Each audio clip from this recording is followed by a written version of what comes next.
तो चलिए आज थोड़ा पर्सनल नोट पर यह वीडियो हो जाए जहां पर मैं बात करूंगा अपने प्राइमरी फ़ोन के बारे में और रीजंस आपको दूंगा कि उसे चुनने के पीछे मेरा क्या मकसद रहा। लेकिन ये वीडियो शुरू करने से पहले इंट्रोडक्शन हो जाए।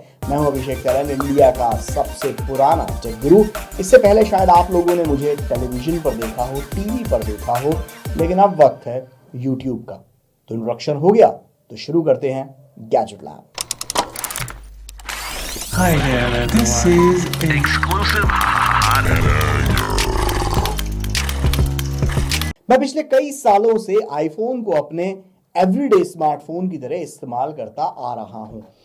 आप में से कई लोग मुझे एप्पल फैन बॉय भी बोलते हैं, but believe me, I am not a fan boy. मैं सिर्फ वो गैजेट्स इस्तेमाल करता हूं जो मेरी रिक्वायरमेंट के हिसाब से एकदम परफेक्ट रहें।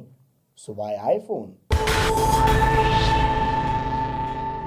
देखो भाई, मैं रोज़ाना इतने हाईटेक गैजेट्स और टेक्नोलॉजीज से घिरा रहता हूँ कि अपने पर्सनल स्पेस में मुझे एक ऐसा डिवाइस पसंद आता है या एक ऐसा डिवाइस चाहिए जो सिंपल हो, इजी हो, साथ में हाईटेक भी हो। और इसीलिए आईफोन मुझे काफ़ी पसंद आया, क्योंकि आईफोन हमेशा से अपने इजी यूज़र इंटरफेस या इजी टू यूज़ के सिनेरियो के कारण हमेशा से दुनिया भर में पसंद करते आए हैं। फिर चाहे वो उसका होम बटन, वो आप देख लीजिए, जो हमें आईफोन 10 से पहले हमें देखने को मिलते थे। तो होम बटन में सिर्फ एक ही बटन होता था और उसके आधार पर ही आप पूरे आईफोन को उसी एक बटन के आधार पर आप चला लेते थे। या फिर इवन उसका कैमरा ऐप आप देखिए, आपको पूरी तरीके से आपको ढेरों सेटिंग्स नहीं मिलेंगी, इस्तेमाल करने में आसान है। और जब बात आउटपुट की होती है तो आईफोन के कैमरे को का आज भी कोई सानी नहीं है। आईफोन का कैमरा आज भी सबसे बेस्ट माना जाता है।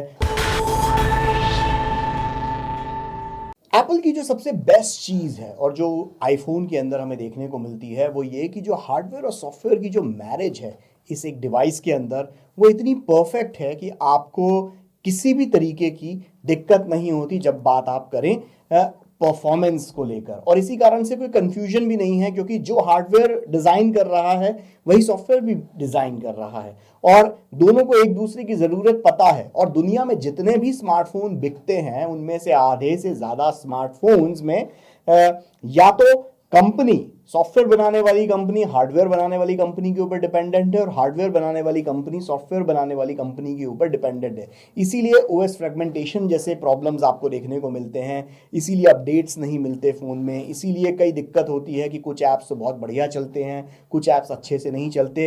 लेकिन यहाँ आईफोन के केस में इस तरीके का कोई लफड़ा ही नहीं है। वो ऑपरेटिंग सिस्टम उस हार्डवेयर के हिसाब से ही डिज़ाइन किया हुआ है, उसके अपने पॉजिटिव्स और उसके नेगेटिव्स को ध्यान में रखते हुए। शायद इसीलिए आईफोन में आपको 12 GB रैम देखने को नहीं मिलेगी, अभी के लेटेस्ट आईफोन इंक्लूडेड। लेकिन फिर भी आप परफॉर्मेंस कभी भी टेस्ट कर लीजिए, अपनी पसंद का ऐप लाइए, अपनी पसंद का गेम लाइए, कोई भी परफॉर्मेंस के मामले में आप चाहे दो हाथ करवा लीजिए।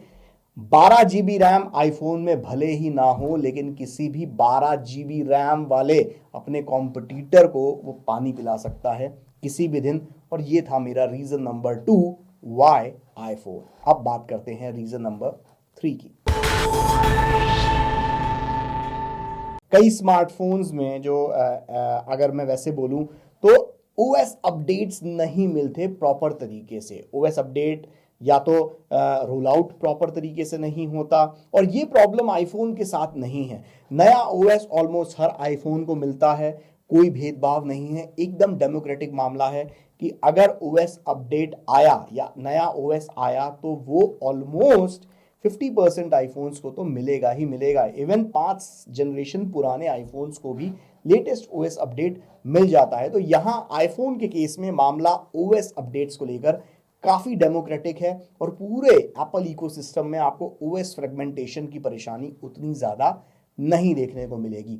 तो ये था मेरा रीज़न नंबर 3, वाई आईफोन। अब बात करते हैं रीज़न नंबर 4 की। देखो यार, मैं बड़ा देसी टाइप का इंसान हूँ। मैं बोलता हिंदी में हूँ, सोचता हिंदी में हूँ, सपने भी हिंदी में देखता हूँ, इवन हिंदी फिल्में भी पसंद करता हूँ और लिखता भी हिंदी में हूँ, टाइपिंग भी इवन हिंदी में करता हूँ, देवनागरी लिपि में। तो वो नहीं रोमन हिंदी में इस्तेमाल करता हूँ कि KYA यानी क्या। मेरे लिए क्या मतलब आधा क और य और आ की मात्रा तो होता है क्या। तो आईफोन को चूज करने के पीछे ये है कि it's more desi than you can even think. मतलब मैं आईफोन 3GS के टाइम से यूज कर रहा हूँ और आईफोन 3GS जो शायद साल 2009 में मैंने खरीदा था, और आईफोन 3GS में भी मैं देवनागरी में टाइप कर सकता था, जो शायद उस वक्त एंड्रॉयड स्मार्टफोन्स में नहीं इतना इजीली था, आपको कोई एक्सटर्नल ऐप डाउनलोड करना पड़ता था। तो वो एक टाइपिंग का सपोर्ट बहुत पहले से मेरे को हिंदी देवनागरी का आईफोन के अंदर मिला हुआ है। इस कारण से आईफोन में कनेक्ट करता हूँ। Not just iPhones, even Mac में भी मैं हिंदी टाइपिंग कर लेता हूँ काफ़ी वक्त से।